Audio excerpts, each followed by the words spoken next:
In this video, I'll address two key stories. The first is iFAST and the second is Reits. iFAST has been recently attacked by a short seller. I'll cover that story in a while. And Reits have seen a rebound, which I've been sharing very continuously with you on this channel. So in total, these are part of my stocks, and adding to them right now, my portfolio is more than 500,000 already. So if you're curious to find out what exactly my thoughts are, continue watching. Hi guys, welcome back. Let's firstly address the nasty short seller report on iFAST. Actually, everybody has a point of view, but let's see what they have to say. This is actually done by STARR Research, and basically they're saying that iFAST is overvalued and should be worth less than $1. I've read it, and it actually looks more like a seller's broker report than a fraud finding, in my opinion at least. Everything does not look very professional. I think that's a fair comment to make. And it does not look like some recent short seller report like Hindenburg's on SMIC, where they mentioned that they have aggressive revenue recognition and previous history of lawsuits. And it also does not compare well against Muddy Waters', where they complain about improper accounting practices. So if you put them side by side, this is how they look like when presented to investors to judge. Muddy Waters is also backed by some well-known short seller, where STARR Research's track record is still not known. But never mind, let's focus on their critique to see if there are real valid points. The key header, we are short iFAST Corp and long is Dividend Rich and Cash Rich U Rich Peer UOB K Hien. After months of analysis, we believe that iFAST Corp operations and performance are fundamentally misunderstood by public, and that it cannot guarantee meaningful free cash flow, and the group's intrinsic value is a fraction of today's market cap. I'll address this point first because some of their concerns regard competition of brokers in Singapore and maybe even regionally. Now my first thought is it doesn't quite make sense to short iFAST and long UOB Kay Hian when they are the same industry ultimately. If competition is making it hard to make money, they should just short iFAST will do and long some other industries with privatization potential. For example, Wing Tai, their founding family is still not buying shares, arguably a turnaround and privatization idea. But today our focus is iFAST, so let me draw it back quickly. There are several key points they mentioned that are unfavorable to iFAST. We think that IFCL is facing headwinds and negative trends in every aspect of their business after the pandemic surge. Struggling core platform business with its operating profitability per AUA dropping to record lows amid intense competition. Temporary revenue bound from Hong Kong's pension plan, which should drop off after 2025. These two are very important, and I'll skim through quickly for the next few, which in any case management did not address head on. But let's go back to the first point, which is more crucial. Struggling platform business with operating profit per AUA dropping to record lows amidst competition. Actually, UOB Kay Hian's analyst, which is ironic, has mentioned that the latest half-year profit before tax has actually surged up, which brings the ratio to a slightly higher point than in 2022. STARR Research has mentioned that this Hong Kong e-pension profit comes from IT services and not really through AUA. I think the tone sounds a bit harsh at the bottom, but let me give my take on this point. To understand profit per AUA, we need to also understand that each AUA brought in is not the same. I come from the advisory side. I don't know the DIY side too well. Profit per AUA is biggest when there is sales charges. Buy, sell, whether it's unit trust or stocks. More trading, more revenue. But if it's buy and don't move, then you usually realize that there's less revenue generated. So for unit trust at least, if now advisors move towards a model of wrap account, not by trading unit trust and charging sales charge, then naturally each AUA brought in may not have sales charge and may have less profits. The second is that from the advisory side, in the last 1-2 years, there is a lot of AUA brought in with little or no revenue. There are campaigns to bring corporates and large investors who want to place money in T-bills. For iFAST, they don't charge platform fee above $1 million. So that's where relationship is prioritized first, bring in the assets with no revenue on it, and that's why AUA goes up but the profit may not go up in tandem. So very simple theory to things. Then what about for the B2C side, which you can see in this graph over here, also a very important component. In fact, over the last 1-2 years, it seems to be even faster growing than the B2B one. My question is, could a lot of this AUA be buying into money market funds? Money market funds like Fullerton SGD Cash Fund, for example, was very well received because they can pay 3-4% with minimal risk, correct? So a lot of depositors move money to the money market. And for these, typically they don't pay a lot or if nothing at all in terms of trailer fee. Trailer fee is one of iFAST's key revenue generators. So again, this explains that not all AUA brought in is the same. Actually, by that theory, if some of these AUA from money market funds are going to flow into equity funds, could that also mean that iFAST's profits could be going up in the next few quarters ahead? Interesting counter argument that I'd like to raise. Then let's go back to the second concern that's raised by Sakura report. Temporary revenue bump by Hong Kong pension should drop off after 2025. iFAST has responded to that the e-pension division's revenue is going to be sustained over the contract period of 7 years.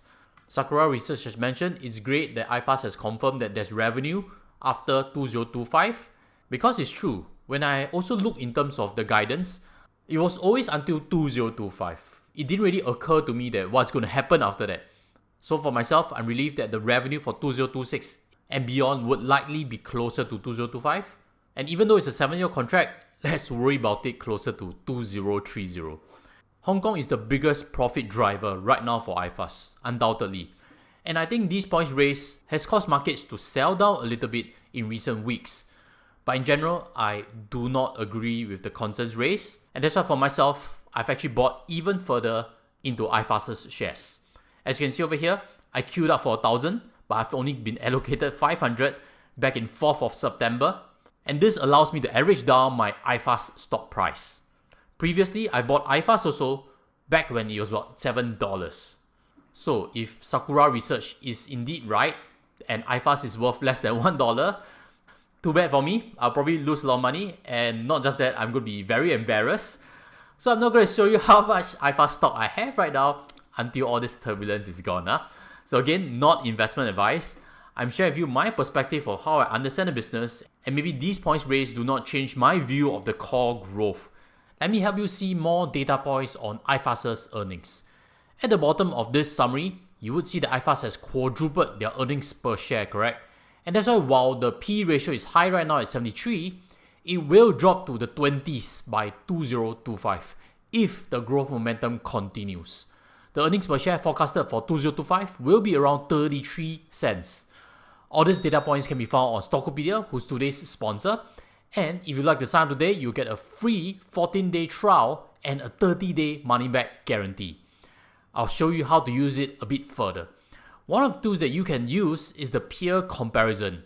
iFAST versus UOBKN versus Futu and Upfintech, all in this peer comparison via Stockopedia's tools.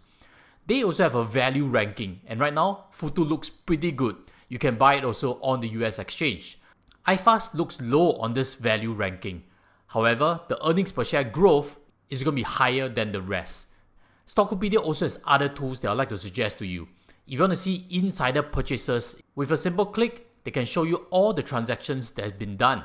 Some of iFAST's key management staff have been buying their own shares and gifting it to their own family.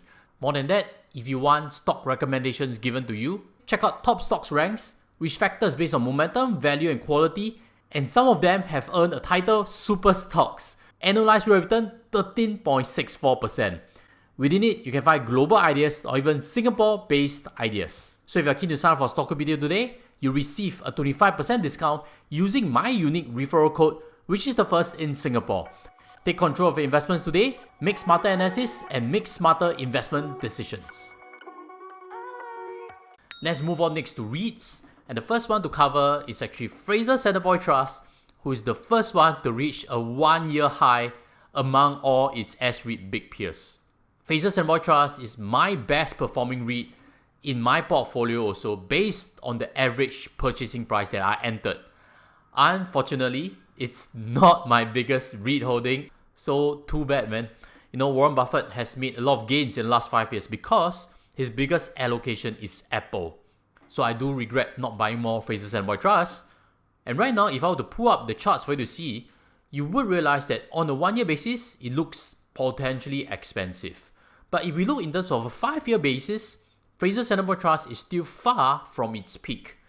Question is there a possibility that it can recover back to 260, which it even touched just post-COVID? So I'll be keeping track on them. And as always, smash the subscribe button as we march towards 60,000 subscribers. And with the subscription, you will get notified when I have a sequel to this video, which is target prices for Reits going into 2025. Thank you for that, and let's move on to the second REIT I have for today, which is MPACT. If you've followed this channel long enough, you do know that I own MPACT, Mapletree Pan Asia Commercial Trust. And in one of my recent videos, I've actually shared that I've sold away some stocks of it. I've been doing a lot of REIT videos, sharing with you good and the bad.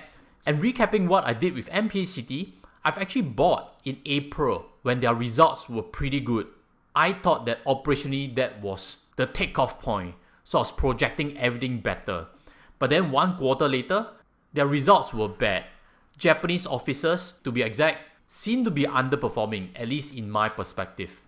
So when I reconsidered whether I would buy, knowing this extra information, and take note again, back then there was no certainty of a Fed rate cut yet in July. So I've actually trimmed away that small portion and I'm still holding on to the rest. And that's how the total REIT allocation, as you can see over here, is more than 40%. Inside this is Mapletree Industrial Trust, something I've shared before, Mapletree Pan Asia Commercial Trust, and Frasers Centrepoint Trust. There's also Escort, which is the light blue in Business Trust. So all in all, total reallocation is more than 45% of this portfolio, which is worth more than $500,000.